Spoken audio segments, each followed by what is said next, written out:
Another day, another basketball stories na naman ang pagkukwentuhan natin.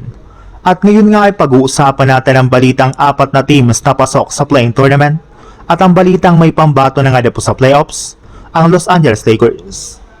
Nalalapit na nga po ang pagtatapos ng regular season at meron pa nga pong 8 to 9 games ang bawat teams na paglalaroan dito. Pero sa kabila nga po niyan ay kompleto na rin naman nga po agad ang apat na teams na inaasahan na maglalaban-laban sa play-in tournament sa Western Conference.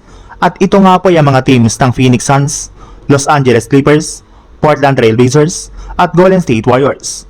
Medyo malabo na rin naman nga po ang apat na teams na ito na makahabol pa sa ika-6th seed ng West. Kaya no choice na nga po ang kanilang team kundi makipagsapalaran sa play-in tournament. And since nga po magkakadikit pa rin ang kanilang record ay hindi para naman nga po nila alam kung sino ang makakakuha ng home court advantage sa play-in. Kaya every game counts nga po para sa apat na teams na ito ang kanilang mga natitirang laro. Hindi nga po sila pwedeng magpakampante sa kanilang mga susunod na game.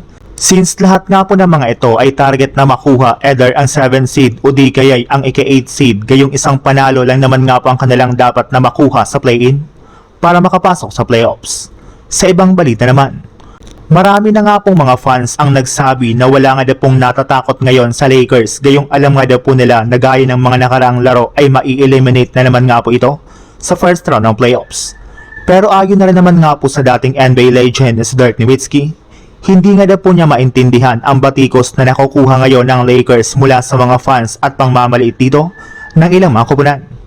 Kung siya nga daw pong tatanungin, hindi nga po niya hihingiin na makalaban ang Lakers sa playoffs since meron nga po itong tatlong player na kayang mag-decide ng laro at i-take over ito pagdating sa clutch time.